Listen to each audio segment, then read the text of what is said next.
All right, a million people played a million hours of Dark Souls 3. I'm not going to necessarily say anything broadly comprehensive beyond my own experiences.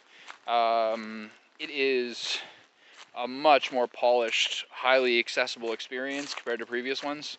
Yes, there are a million ways to play. Yes, it's obtuse on a lot of details. Yes, it's vague on story. All these things which are honestly things that help people get into it. But the quality of life is much higher. There's much more of your character customization options available to you from the hub. The game is quite beautiful. The linear nature of it is a little more understandable in this one than previous ones, particularly Dark Souls 2. I still really like the way that the first Dark Souls game had a sort of moral quandary to it. I like calling it a snaky moral quandary because of the guy involved. But there's not too much more of that in this game, really. I do find, generally speaking, despite loving the way that they're not going to bog you down with narrative if you don't want it, but the narrative is there if you want to look for it. I do also just generally, I find myself when talking to random NPCs, I find my eyes glaze over a little bit. Like, it kind of slides off my head a little bit what they're saying because it is so ambivalent. So sometimes maybe the idea is right, but perhaps the execution, for me personally, doesn't exactly strike my fancy or my interest. There's a hugely broad amount of different play styles. I really enjoy, honestly, in this game more than the other ones. They have 3-4 of these games now, including Bloodborne, where you've been able to, they've been able to accumulate assets. They do such a good job of rhyming and echoing the previous games without seeming derivative or unimaginative. The way that a studio that's not the biggest studio ever has turned into this monolith because they've been able to keep making references, or in some cases direct recycles of previous areas into the newer games, while still making it seem like a series of sequels that people are happy about the recognizable elements from previous games.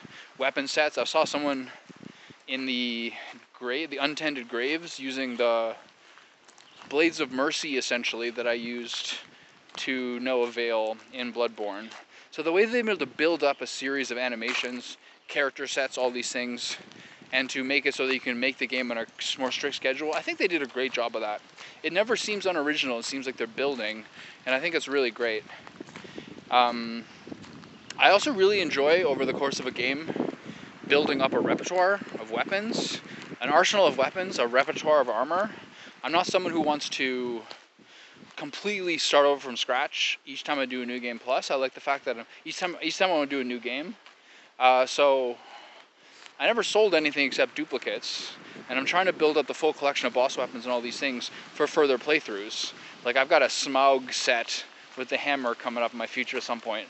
Or using the Shadow set, the ninja one, with the paired katanas that you get from that 3 hollowed fight with the special L2.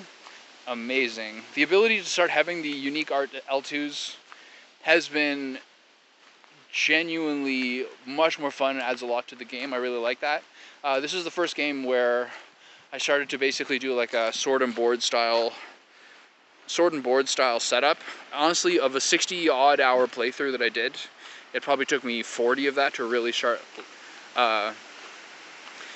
like having the muscle memory to start using a shield properly. But I wanted to expand on the dimensions of how I played these games differently with every single game that I played. So this one was a lot of vigor, a lot of endurance, some vitality, and to start being a tanky lad. I eventually settled on the Gundyr set, Black Knight shield, and basically like a Lothric Knight sword. So that was really fun. And there's actually some boss fights that some people find fairly difficult, which there were some rare fights where I actually felt like I was benefiting from using that tanky setup. Particularly Pontiff Sulivan went pretty well for me. Even Slave Knight Gael. A couple other ones as well. Some of them, it's hard, for sure. Like, the most challenging fights for me were Gundyr, Nameless King, at about 3 hours each, perhaps. It took me about 3 hours to do Sister Frida as well, but I do think some of that is just kind of like frustration and being sick of the game, where I was just kind of phoning it in for some of it. And then actually one fight that was more difficult for me, I think, than the average person would be Soul of Cinder. He was kind of whooping me for a little while. It's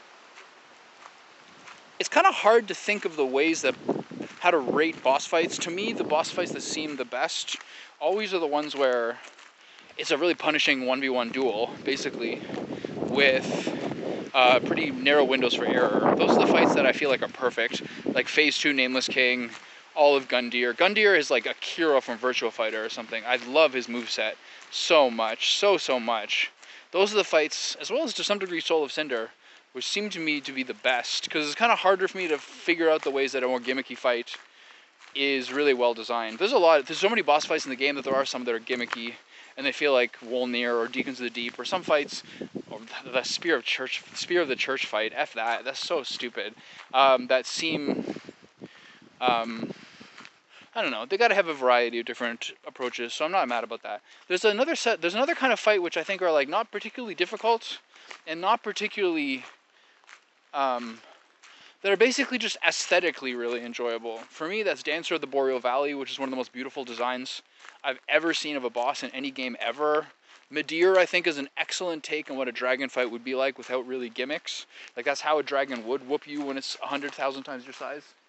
I think that does really well. All of the Ringed City fights, I think, outside of the Spear of the Church, are actually quite well done. Gael is like that too. Like, to me, he wasn't terribly difficult, but the way that he moved around, the way that he attacked, and his whole feel, I thought was like really enjoyable to get in there. Demon Princes too. Demon Princes were like annoying but big, and like just not too terrible. I just think it was more or less like a pretty enjoyable experience. So those are some of the ones that I actually think the highest of. There were some adjustments I thought were noticeable technically in this game compared to the previous ones. I think that there's a bit of a difference in how you can queue up actions in this. It was much more often that the action, let's say like a double press circle to roll or to attack or something, it's a little bit easier, and not in a way that I found intuitive, to queue up 2 actions in a row, where sometimes I would accidentally roll twice when I needed to roll and then heal, and it would kind of disrupt my timing after that. That part I felt noticeable. The camera still continues to plague me in this game as like the central point of difficulty. Most of my deaths come from using an ember and miscalculating how long it takes to get that heal. Although sometimes it's perfect in that you'll think you got a killing blow and you get a full heal afterwards with no downside. So there's like a really subtle window in there. But I do think the camera, especially fighting large fellows, you got to be careful not to go against the wall. Phase 1 of Nameless King, there's a number of moments where it still feels like your number one nemesis is the camera. But besides that, in the queuing, I don't have a whole lot of technical complaints. I really understand why it's such a polished game. The QOL is just so vastly improved from previous entries. That covers most of what I think about the game. Huge amounts of replay value. I'm not going to comment on how many different ways there are to play, because there's a million different ways that I just don't know. I know nothing about. But to me, it's quite obvious that this is a very polished final entry. I think that the 2 DLCs, I can't separate my irritation from playing 180 hours of these games over the past like month and a half with what things I liked and disliked.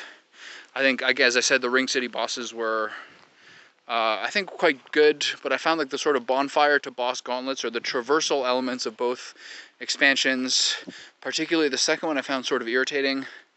But they got to find new ways to do challenges, so I'm not too mad about it, but I just found like the initial part of the Ring City, and then the Ring City itself, I didn't find it as necessarily as enjoyable to look through everything and scout out every single corner because of the ways you're kind of being harassed and bothered.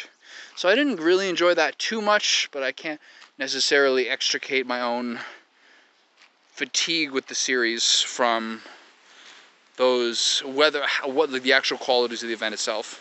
So that's going to basically cover it for me. Sekiro is next, then Vacation, and then a full Elden Ring after that, and then Sekiro finally lets me scratch the itch of like a greasy katana playthrough. And then maybe I'll finally just do a mage or something like that for Elden Ring and go on a quest for the spells that I like. Alright, that's it. I'm pretty happy with this game. I don't know whether Bloodborne is much harder or whether I've just gotten a lot better at figuring out boss fights, but I didn't find very much in this game particularly hard. Ludwig and Lawrence, admittedly those are on New Game Plus, took me 8 and 5 hours respectively in the Bloodborne DLC, whereas nothing in this took me really more than like 3 or so, which still felt like a long time, but compared to previous struggles, it's not even close. The Dark Souls games just generally feel easier maybe than their side games do. Like from what I gather, Sekiro also is quite difficult, and Elden Ring, I think, is the most accessible one. Most people say is a little more doable. So, I mean, that's mostly it, man. Thanks a lot. Bye.